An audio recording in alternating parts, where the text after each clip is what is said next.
Passons à notre panel de députés. Mes invités ce soir, en studio, Andrew Leslie, Luc Berthold, Karine Trudel et Gabrielle Sainte-Marie. Bonsoir à vous quatre. Bonsoir. Heureux de vous accueillir chez nous. Parlons d'abord de l'ALENA.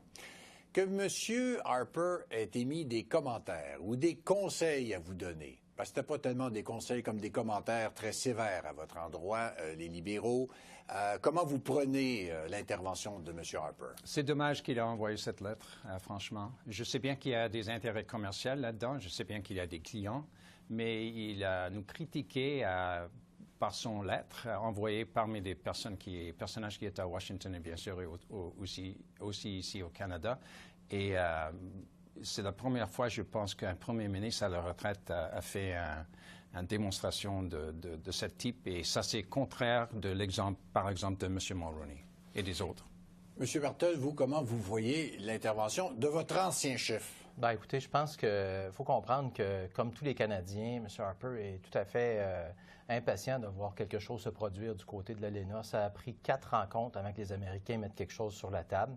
La stratégie ne fonctionne définitivement pas. Puis je pense que ce qu'on a vu s'exprimer, c'est un citoyen qui a le droit maintenant de parler, parce qu'il n'est plus autour de la table au Parlement. Il n'y a pas de ligne de parti, il peut dire ce qu'il veut. Puis il a exprimé cette profonde déception-là de la manière dont les négociations sont menées. Cela dit, je rappelle qu'on est toujours très, très, très présent dans les négociations pour l'ALENA. Le Parti conservateur, on supporte les efforts de négociation en ce moment. Évidemment, on va continuer, nous aussi, de faire des représentations du côté américain pour qu'on négocie cette entente-là.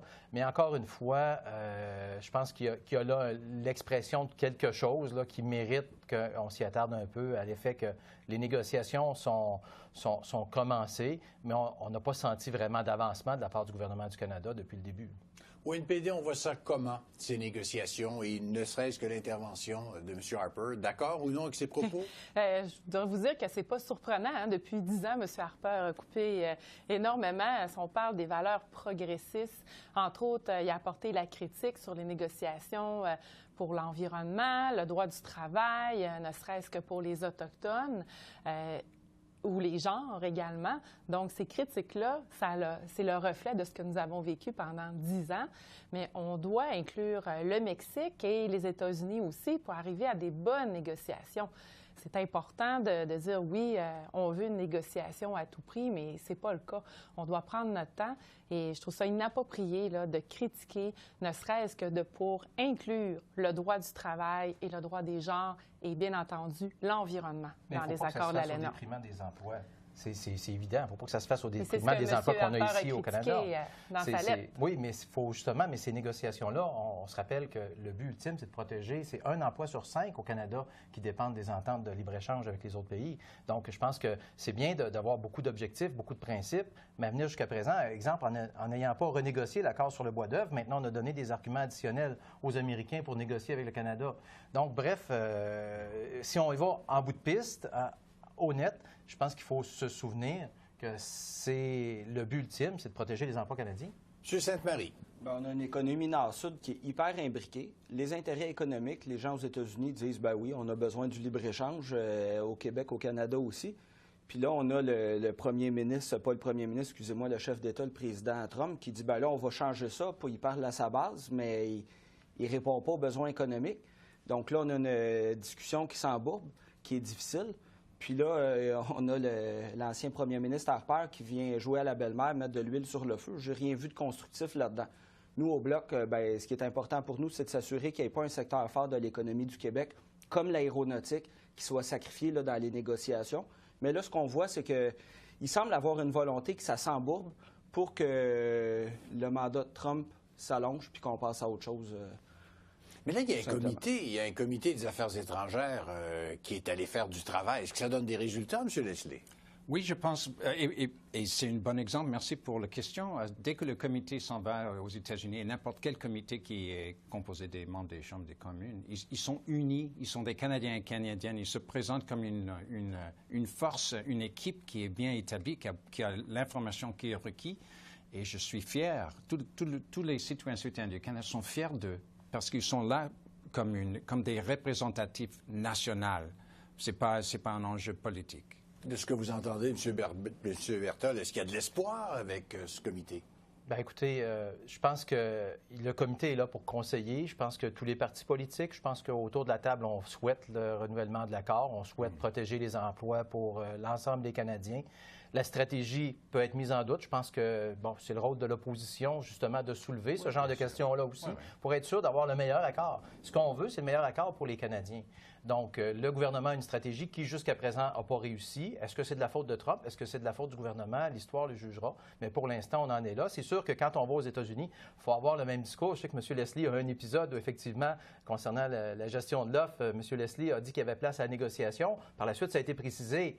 Sauf que quand on n'a pas toujours le même discours, c'est difficile d'en arriver à une entente puis d'atteindre les buts qu'on recherche. Court commentaire, M. Leslie, que vous vouliez intervenir. Oui, ça, c'est pas tout à fait vrai, en effet. Et puis, on doit nous souvenir que c'est le Parti conservateur qui a des membres parmi eux, et des membres d'autres gradés, qui sont contre la gestion d'offres.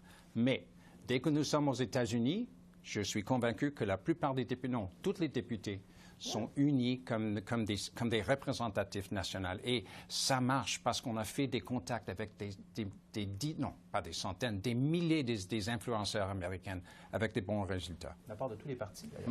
Mme Trudel, si ça ne marche pas avec les Américains, est-ce qu'il faut qu'on se tourne vers la Chine? Je crois qu'on doit continuer à négocier, à rester à la table. On a tout intérêt, mais c'est pas en se retirant, comme le Bloc a mentionné, de se retirer parce qu'on n'arrive pas à nos fins. On ne doit pas faire ça. On doit continuer et je crois que les comités sont là avec tous les partis, d'être représentés, qu'on apporte un côté critique pour soulever les enjeux ou être à la table et négocier, mais l'important, c'est de demeurer et d'arriver à une entente, mais une bonne entente. Ça, il faut le préciser. Que ça prenne un peu de temps. On va voir qui a tort, qui a raison, là, comme mon collègue Berthold l'a dit.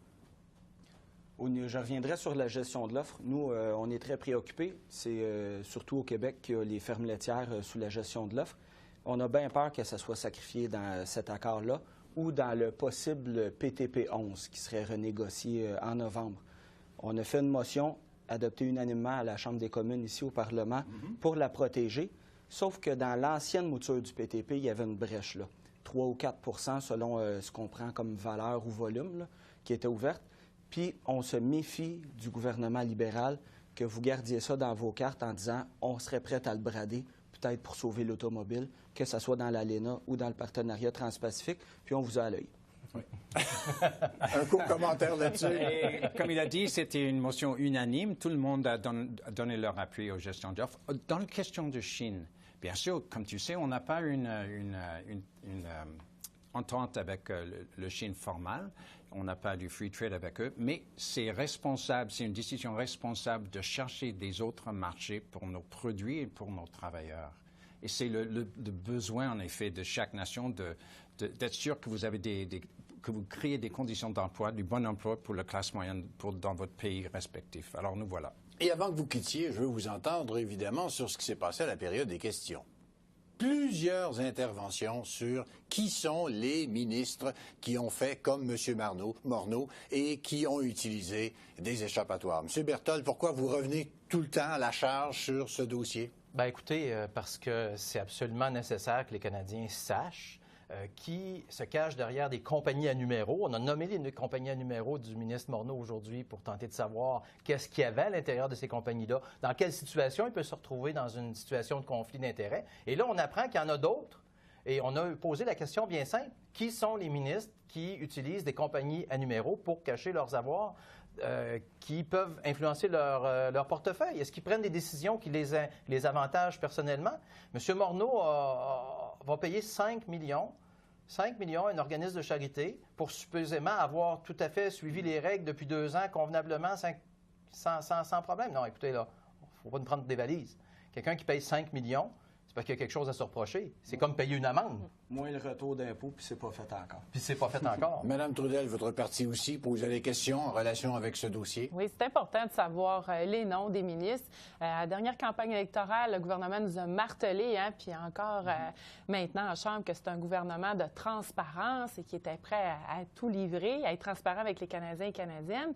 Donc, pourquoi cacher les ministres? Ce qui peut influencer à l'avenir, c'est cette crédibilité-là des ministres, à savoir est-ce qu'ils vont déposer un projet de loi qui va être favorable à eux, qui va être favorable à leur soi-disant compagnie, qu'on ne sait pas si c'est eux qui sont actionnaires ou qui bénéficient des retours. Hein? En plus d'avoir le salaire de député, parfois, il y en a qui reçoivent plus de 165 000 $ par mois juste en siégeant au Parlement de par leur compagnie. Donc, c'est important, si le gouvernement mentionne la transparence, de dévoiler, d'être conforme selon la commissaire à l'éthique, puis d'établir des règles. Je crois qu'on serait peut-être rendu à établir... moi, je suis une travailleuse. J'ai travaillé pendant 15 ans, salaire moyen. Donc, j'ai pas une villa en Europe, mais de trouver des façons plus éthiques. Je ne l'ai pas oublié, celle-là. Mais plus éthiques et plus équitables pour tout le monde. Mais au lieu de se cacher derrière la commissaire à l'éthique, je pense que c'est le rôle de chacun des membres du Parlement lui-même de savoir s'il se trouve en position de conflit d'intérêt ou pas. Oui. On n'a pas besoin de quelqu'un d'autre pour nous le dire. Je pense que depuis qu'on est tout petit, qu'on le sait quand on est en conflit d'intérêt, qu'on tire profit des positions. Monsieur Sainte-Marie. Là, on a le ministre Morneau. On voit qu'il est en conflit d'intérêt. Quand il fait ses lois économiques, ses lois financières, il profite de son entreprise. On a besoin de connaître les noms des autres ministres qui peuvent être dans ce genre de conflit d'intérêt-là. Le gouvernement prend de la transparence, c'est ce qui doit être fait. Et pour le mot de la fin, je vais demander à M. Leslie de vous répondre. Il vous a nous nommer des ministres. Chacun de nos députés, tous les députés dans la Chambre, chacun des ministres ont fait une interview personnelle avec des agents du commissaire des éthiques. Et puis, il continue à travailler avec sa équipe, avec son équipe pour être sûr que tous les règles soient suivis et tous les besoins sont bien établis. Et nous avons une responsabilité envers le peuple canadien, bien sûr, pour être sûr que tout est passé comme il faut. Mais vous aimeriez qu'il y ait justement peut-être des modifications à la loi pour que si quelqu'un place ça vers une compagnie à numéro, on élimine cette possibilité de se cacher vers cet échappatoire. Mais en attendant, chacun des ministres a la possibilité de le faire. On n'a pas besoin d'attendre un changement de loi, là. On peut le savoir tout de suite. Est-ce que vous souhaiteriez que la loi soit changée là-dessus? Il y a beaucoup de suggestions qu'on a vues, comme que ça fait environ 5 ou 6 années, sous l'autorité du gouvernement précédent, où les recommandations n'ont été pas suivies. On va réexaminer toutes ces recommandations. On va voir. Devrait être illégal. Oui, on va voir. Merci à vous quatre pour cette belle visite en studio.